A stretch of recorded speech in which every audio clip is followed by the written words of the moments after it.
MBT के spoke person अमजदुल्लाह Khalid ने दिल्ली के निजामुद्दीन तबलीगी मरकज को लेकर एक इतराज जताया क्योंकि किस तरह से गोदी मीडिया उसको बदनाम कर रही है। उसी ताल्लुक से अमजदुल्लाह खालिद ने क्या कहा ये हम आपको दिखाते हैं।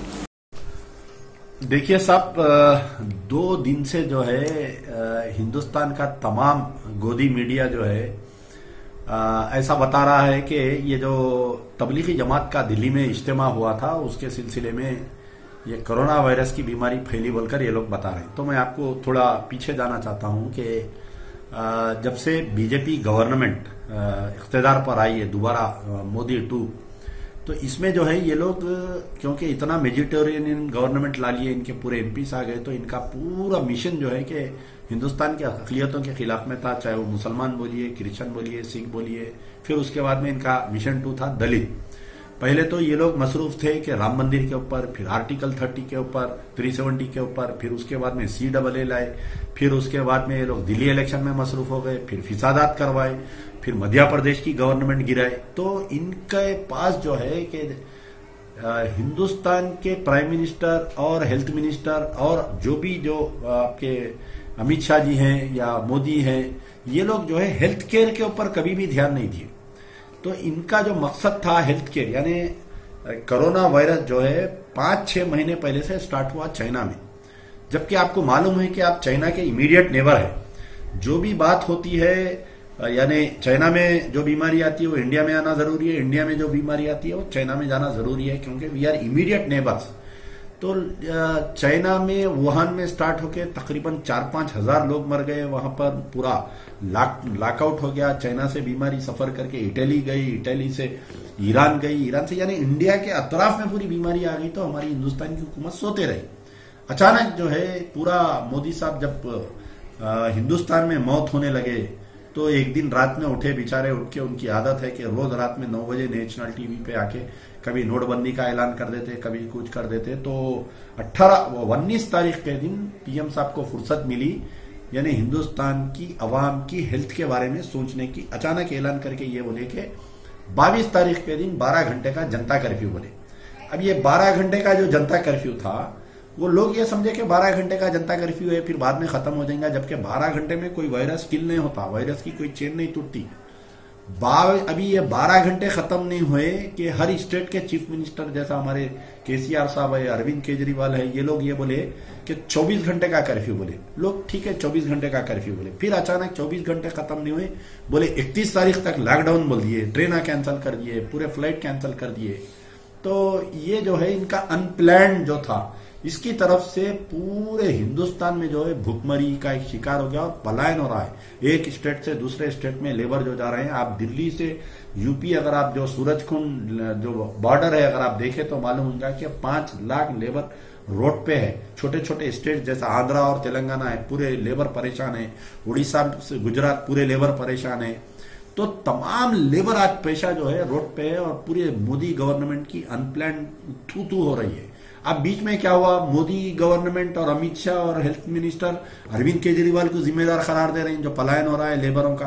अरविंद केजरीवाल उनको करार दे रहे हैं। वैसी महाराष्ट्र में सेंटर का और स्टेट का झगड़ा चल रहा। महाराष्ट्र की गवर्नमेंट जितने बिहारी लेबर है, जितने यूपी के लेबर है जो पलायन हो रहे हैं, सेंट्रल गवर्नमेंट, ये दोनों का झगड़ा चल रहा था और मीडिया जो है अनप्लान्ड जो है इसको बता रही थी। तो जो गोदी मीडिया है, जो आरएसएस का मीडिया है, जो ऐसे कुछ मीडिया चैनल्स क्या किए, ये लोग मुद्दा ढूंढ रहे थे।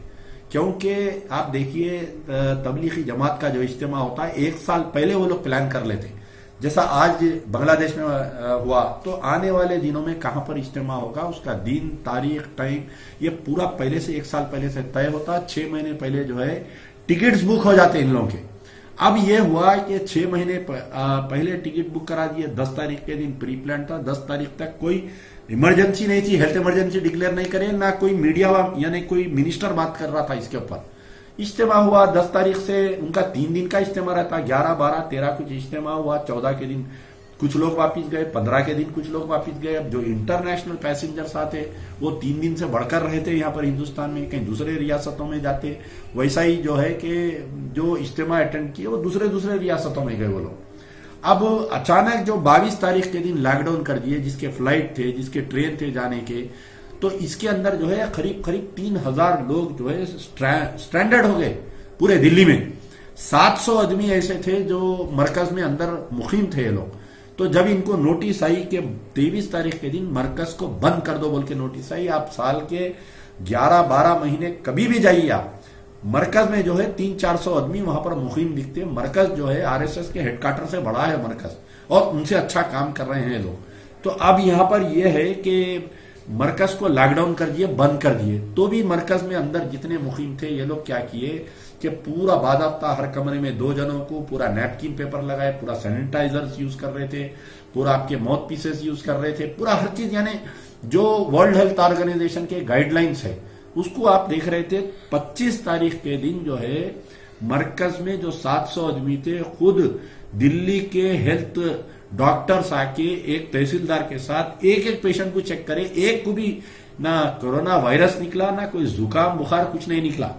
26 तारीख के दिन जो है सब डिविजनल मजिस्ट्रेट दिल्ली के, उन्होंने खुद आके देखे, कुछ मीडिया रिपोर्ट आई स्टार्टिंग में, तो आके देख के उन्होंने मुतमईन होके गए।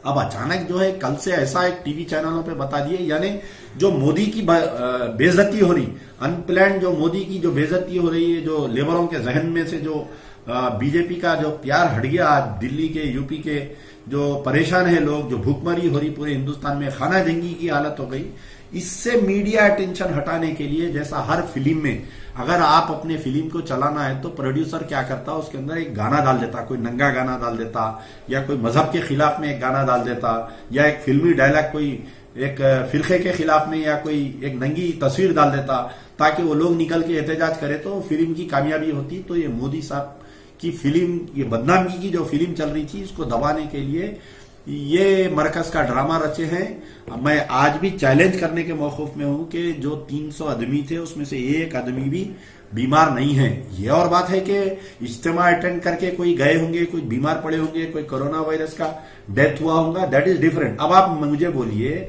कि चाइना के मुकाम में वुहान में कोरोना वायरस आया, वहां से स्टार्ट हुआ, क्या वहां पर तबलीगी जमात का इज्तिमा हुआ? इटाली में हजारों लोग मर रहे हैं, क्या वहां तबलीगी जमात का इज्तिमा हुआ? ईरान में कई लोग केसेस रिपोर्ट हो रहे हैं, वहां क्या तबलीगी जमात का इज्तिमा हुआ? बताइए। तो ये हिंदुस्तान का मीडिया जो है किसी की दोस्ती में भी पागल हो जाता है, किसी की दुश्मनी में भी पागल हो जाता है ये। तो इसमें जो है मरकज का कोई हाथ नहीं है।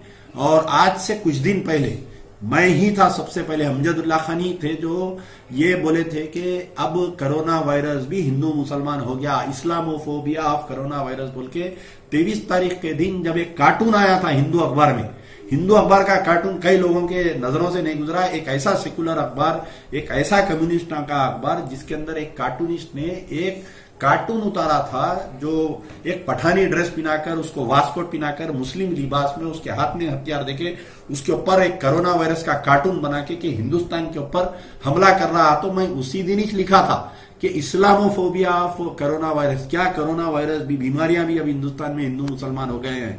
तो उसकी एक सिलसिला है। तो आज जो हो रहा है हम सख्ती से इसकी निंदा करते हैं। और बड़े अफसोस की बात है कि अरविंद केजरीवाल जो अखिलियतों के दोस्त कहा जाते थे कल तक, जो अरविंद केजरीवाल अपने आप को हमदर्द बताते थे, दिल्ली के फिसादात के बाद में कोई केस बुक नहीं किए, कोई, हालांकि उनके हाथ में कुछ नहीं है, लॉ एंड ऑर्डर उनके हाथ में नहीं है, अभी भी जो है केस बुक करो बोल के उनके जो ऑफिस से जो सीएमओ से मेमो गया है, वो अपनी जिम्मेदारी अपने खाने पे कोई यानी जो मिस मैनेजमेंट किए हैं दोनों मिलकर सेंटर एंड स्टेट, वो हटाने के लिए ये करे हैं। अरविंद केजरीवाल का जो स्टेटमेंट है मैं उसकी भी बहुत सख्ती से निंदा करता हूं।